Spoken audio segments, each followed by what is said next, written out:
अपना छत्तीसगढ़ में आप सभी का बहुत स्वागत है और मैं हूं आपके साथ अमनदीप। रुक करेंगे खबरों की ओर। मुख्यमंत्री भूपेश बघेल ने कांग्रेस की राष्ट्रीय महासचिव प्रियंका गांधी वाड्रा के जन्मदिन पर बधाई दी है। सीएम ने ट्वीट करके बधाई दी और कहा कि महिलाओं, दलितों, शोषितों और साथ ही वंचितों से लेकर किसानों तक समाज के हर तबके के साथ खड़ी होकर निर्भीकता के साथ संघर्ष कर रही श्रीमती प्रियंका गांधी जी को जन्मदिन की अनंत शुभकामनाएं। साथ ही उन्होंने लिखा कि पूरे उत्तर प्रदेश को आपके नेतृत्व में न्याय की उम्मीद है, हर संघर्ष फलीभूत हो, शुभकामनाएं।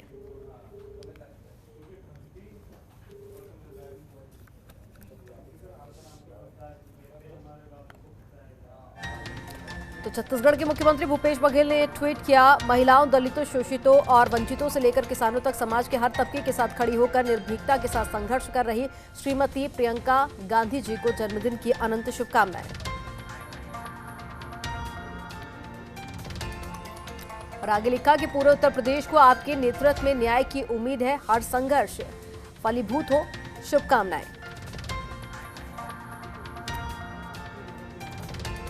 रायपुर में सीएम आवास पर अहम बैठक का आयोजन आज किया गया। आपको बता दें कि इस बैठक में सीएम ने विभिन्न विभागों की बजट तैयारियों की समीक्षा की। इस बैठक में वन, आवास, पर्यावरण और परिवहन विभाग के मंत्रियों ने शिरकत की। तो वहीं इस बैठक को लेकर सीएम ने ट्वीट करके भी जानकारी दी थी। तो मुख्यमंत्री ने ट्वीट कर लिखा कि आज बैठक का आयोजन किया गया जिसमें तमाम लोग शामिल हुए और साथ ही तैयारियों की समीक्षा भी इस बैठक में की गई।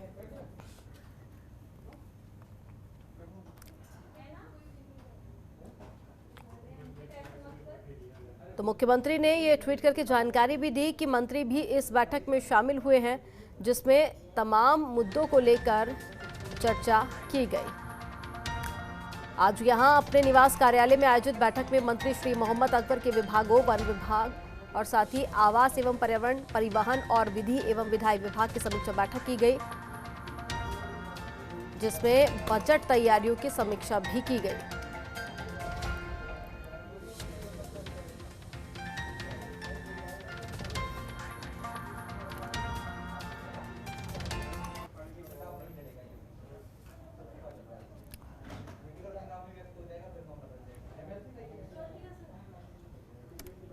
तो बजट को लेकर तैयारियां लगभग पूरी हो चुकी हैं और आज जो समीक्षा बैठक की गई थी, ये तस्वीरें आपको दिखा रहे हैं जो छत्तीसगढ़ के मुख्यमंत्री भूपेश बघेल ने ट्वीट करके साझा की थी और साथ ही जानकारी भी दी थी कि बजट को लेकर तैयारियां की जा रही हैं और उन्हीं तैयारियों की समीक्षा करने के लिए इस बैठक का आयोजन किया गया।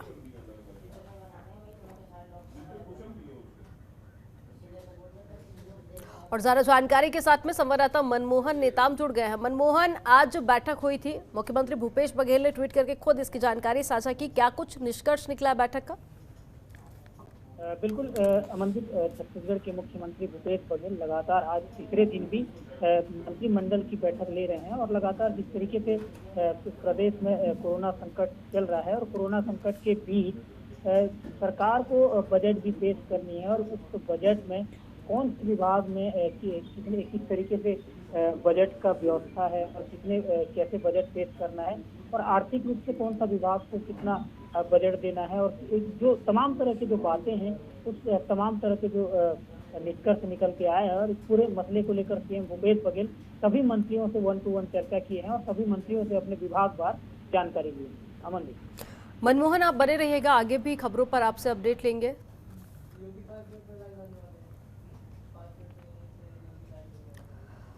प्रदेश में कोरोना का कहर लगातार जारी है। कोरोना के बढ़ते संक्रमण को देखते हुए प्रदेश सरकार ने बड़ा फैसला लिया है जिसमें प्रदेश का विधानसभा सत्र इस बार फरवरी में नहीं शुरू होने की बात कही गई है। साथ ही मार्च में विधानसभा सत्र के शुरू होने की संभावना जाहिर की गई है।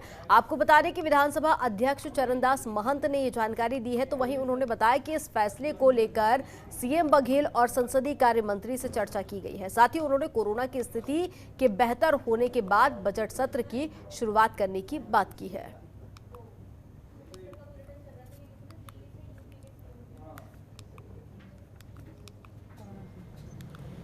और अक्सर बजट फरवरी में अपन बुला लेते थे बजट सत्र को, मगर अभी चर्चा जो हुई है माननीय मुख्यमंत्री जी से, संसदीय कार्य मंत्री से, और हम सब इस बात को सहमत हैं कि इस बार जितना देर हम टाल सकते हैं, जब तक कोरोना से थोड़ी मुक्ति दिखाई ना दे, तब तक हम अपने विधायकों को, अपने यहाँ के जो कार्यालयीन कर्मचारी हैं, अधिकारी हैं, उनको संकट में नहीं डालना चाहते। तो ऐसा लगता है कि हम फरवरी तक नहीं कर पाएंगे, मार्च में ही संभव दिखता। और ज्यादा जानकारी के साथ संवाददाता मनमोहन नेताम जुड़ गए हैं। मनमोहन, विधानसभा सत्र फरवरी में नहीं होगा, ये स्पष्ट हो चुका है। आगे भी तब होगा जब कोरोना को लेकर स्थिति सामान्य होगी। लेकिन अगर सत्र की बात करें, मानसून सत्र हो या विधानसभा का सत्र हो, अक्सर देखा जाता है छत्तीसगढ़ में पक्ष और विपक्ष में राजनीति शुरू हो जाती है। कई बार मतभेद भी देखे गए। अब चूंकि अब फैसला हो चुका है, तो विपक्षी पार्टियों की तरफ से क्या कुछ रिएक्शन सामने आ रहे हैं? क्या विपक्षी पार्टियों की भी इसमें सहमति है? देखिए अमनदीप, विपक्षी पार्टी की सहमति वाली बात तो नहीं है, क्योंकि पूरे छत्तीसगढ़ प्रदेश भर में जिस तरीके से लगातार कोरोना के मामले देखे जा रहे हैं और कल ही पूरे प्रदेश भर में 5,151 नए मरीज देखे गए हैं और पूरा छत्तीसगढ़ की हालात इस वक्त स्पष्ट यह है कि पूरे छत्तीसगढ़ में हालात बेकाबू है। तो इसे देखते हुए अब फैसला लिया गया है और खुद विधानसभा अध्यक्ष चरणदास महंत ने जानकारी दी है कि इस बार फरवरी माह में विधानसभा का जो बजट सत्र है वह नहीं होगा, क्योंकि सभी के हित को देखते हुए यह फैसला लिया गया है। अमरदीप, एक बात बता दूं कि बीते दिनों प्रदेश के स्वास्थ्य मंत्री, प्रदेश के जो पीएचई मंत्री, वो भी कोरोना के संक्रमण में आ गए थे। तो जाहिर सी बात कि जो विधायक हैं, जो मंत्री हैं, वो इस फैसले को भी स्वीकार करेंगे और विपक्ष की पार्टी बीजेपी पार्टी को भी इस फैसले को स्वीकार करना होगा, क्योंकि प्रदेश में लगातार कोरोना के इस तरीके से मामले बढ़ रहे हैं और राजधानी रायपुर को इस वक्त हॉटस्पॉट बनता जा रहा है। तो इसे लेकर जो विधानसभा अध्यक्ष ने यह जानकारी दी है, लेकिन स्पष्ट तब होगा जब सीएम भूपेश बघेल और संसदीय कार्य मंत्री इस बात पर मुहर लगाएंगे, क्योंकि यह जो कोरोना संकट के बीच विधानसभा सत्र करना कहीं ना कहीं असंभव जैसा भी लग रहा है और छत्तीसगढ़ के हालात तो इस वक्त बहुत ही बेकाबू हो चुके हैं। तो जाहिर सी बात है कि यह जो फैसला है, यह फैसला पर जल्द मुहर लगेगा और जो बजट सत्र है वह फरवरी में न होकर के मार्च में होगा।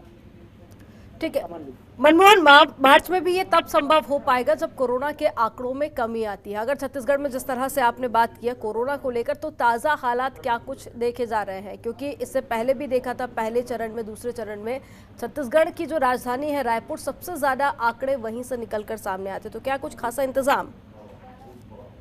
बिल्कुल अमनदीप, छत्तीसगढ़ में कोरोना का कहर तो जिस तरीके से आंकड़े आ रहे हैं, वो आंकड़े आगे चलकर भयावह रूप न ले, इसे लेकर स्वास्थ्य विभाग भी लगातार नजर बनाए हुए हैं और सीएम भूपेश बघेल लगातार जिले के कलेक्टर और एसपी का बैठक लेकर अपने अपने जिले में किस तरीके से कोरोना का जो कोविड लाइन का पालन कैसे करना है उसे लेकर निर्देशित कर रहे हैं। एक बात बता दूं अमनदीप की छत्तीसगढ़ में कल 5,151 नए मरीज मिले हैं और अब जो पूरे प्रदेश भर में 483 मरीज ठीक हुए हैं और इस वक्त छत्तीसगढ़ प्रदेश भर की बात करूं तो 9.21% पॉजिटिव दर है।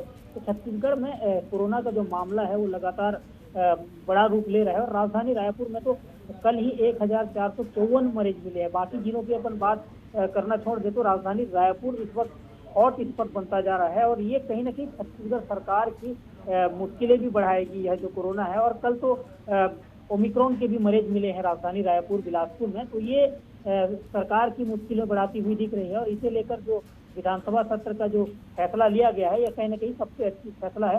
लेकिन अब स्पष्ट तब होगा जब सीएम भूपेश बघेल और संसदीय कार्य मंत्री और उसके बाद विपक्ष के नेता इस पर मुहर लगाएंगे। मनमोहन, आप बने रहिएगा, आगे भी आपसे खबरों पर अपडेट लेंगे। प्रदेश में कोरोना तेजी से पैर पसार रहा है। लगातार कोरोना संक्रमित मरीजों के आंकड़े बढ़ते ही जा रहे हैं। आपको बता दें कि राज्य में पिछले 24 घंटे की अगर बात करें तो 4,120 नए मामले सामने आए हैं। वहीं प्रदेश में कोरोना के चलते 4 मौतें भी हुई हैं। राजधानी रायपुर में सबसे ज्यादा 1,185 नए मामले सामने आए हैं।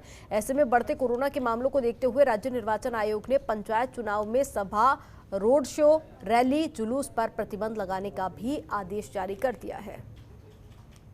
ज्यादा जानकारी के साथ में संवाददाता मनमोहन नेताम जुड़े हुए हैं। मनमोहन, जुलूस, रोड शो रैली पर रोक लगा दी गई है, लेकिन कोरोना आगे और ना फैले इसको लेकर क्या कुछ कड़े प्रतिबंध देखे जा रहे हैं। और अक्सर ही छत्तीसगढ़ में जांच को लेकर सवाल उठते रहे हैं कि जांच में कमी की जाती है, जिसके चलते आंकड़े कम आते हैं। अगर मौजूदा स्थिति की बात की जाए तो प्रतिदिन कितने जांचें की जा रही हैं और क्या कुछ ताज़ा हालात हैं? देखिए अमनदीप, छत्तीसगढ़ में जो कोरोना का हालात है वह बेकाबू तो हो गया है, लेकिन जो जांच का परसेंटेज है बिल्कुल कम है। हालांकि स्वास्थ्य विभाग इस ओर दावा कर रहा है, लेकिन सबसे बड़ा सवाल तब खड़ा होता है जब बूस्टर डोज लगाने की बात हो, चाहे बच्चों का वैक्सीनेशन हो, तो कहीं ना कहीं स्वास्थ्य विभाग भी इस ओर बिल्कुल व्यस्त है। और इसे लेकर प्रदेश सरकार को एक महत्वपूर्ण फैसला लेना होगा, क्योंकि प्रदेश में लगातार जो मामले आ रहे हैं उसे लेकर अगर जांच का प्रतिशत नहीं बढ़ाया जाएगा तो कहीं ना कहीं यह जो मामला है आगे चलकर और भी बढ़ सकता है। और जो मरीज हैं, अगर जांच की प्रतिशत बढ़ाई जाती है तब मरीज सामने आएंगे। तो इसे लेकर स्वास्थ्य विभाग के साथ प्रदेश के जो मुख्यमंत्री भूपेश बघेल को भी इस ओर ध्यान देना होगा। और लगातार सीएम भूपेश बघेल ने निर्देशित भी किया है कि जिन जिलों में 4% से ज्यादा संक्रमित दर पाए जाते हैं तो उस जिलों को धारा 144 लागू किया जाए। और धारा 144 कई जिलों में लागू की गई है, नाइट कर्फ्यू भी लगाई गई है। लेकिन जो पंचायत उपचुनाव की बात है, जहां पर पंचायत उपचुनाव होने हैं वहां पर सभा नहीं होगा, यह तो चुनाव आयोग ने स्पष्ट किया है। लेकिन इस बीच चुनाव भी संपादित होना है, तो ये चुनाव आयोग के लिए भी सबसे बड़ी चुनौती बन रही है। जी मनमोहन, और ये बताइए कि स्वास्थ्य विभाग कितना ज़्यादा तैयार देखा जा रहा है, क्योंकि एक्सपर्ट्स ये साफ कर चुके हैं कि आने वाले दिनों में आंकड़े अभी और ज़्यादा बढ़ेंगे। और इससे पहले भी आपको याद होगा कि छत्तीसगढ़ में सडन आंकड़े बढ़े थे, उसके बाद में स्वास्थ्य विभाग उतना तैयार नहीं था, जिसके चलते कई सारी मौतें भी हुई थी छत्तीसगढ़ में। तो अब स्वास्थ्य विभाग की तरफ से क्या कुछ तैयारी? देखिए अमनदीप, स्वास्थ्य विभाग तो दावे कर रहा है कि उनकी जो व्यवस्था है चुस्त दुरुस्त होगी, लेकिन वर्तमान स्थिति में हम वही बात फिर से मैं दोहराना चाहूंगा कि जो जांच परसेंटेज है वो अगर नहीं बढ़ाया जाएगा तो मरीजों का पता कैसे चलेगा, मरीज कैसे पुष्टि कैसे होगी। तो स्वास्थ्य विभाग को सबसे पहले तो यह कदम उठाना होगा कि जो जांच प्रक्रिया है हर चौक चौराहे में हो, चाहे हर स्टेशन में हो, चाहे हर किसी सार्वजनिक कार्यक्रम हो रहे हैं वहां पर जो जांच का दायरा है वो बढ़ाना होगा, जिसे लेकर स्वास्थ्य विभाग भी इस ओर ध्यान दे रहा है। लेकिन तेजी गति से जो परीक्षण की प्रक्रिया है उसे बढ़ानी होगी, तब मरीजों की पुष्टि होगी और तब ही कोरोना को बेकाबू किया जा सकता है। लेकिन वर्तमान स्थिति में राज्य में बच्चों का वैक्सीनेशन हो, चाहे बूस्टर डोज हो, एवं जो दूसरे तीसरे डोज देने की कार्यक्रम हो, इसे लेकर स्वास्थ्य विभाग भी ध्यान दे रहा है। लेकिन सबसे बड़ी चुनौती स्वास्थ्य विभाग के पास सिर्फ जांच करने की चुनौती बनी हुई है। जांच परसेंट अगर बढ़ाई जाती है तो कहीं ना कहीं छत्तीसगढ़ में और भी जो मरीज हैं वो सामने आएंगे। जी, तमाम जानकारी साझा करने के लिए बहुत शुक्रिया मनमोहन आपका। खबरों के निष्पक्ष विश्लेषण के लिए सब्सक्राइब करें Janatantra TV and press the bell icon. Never miss any update.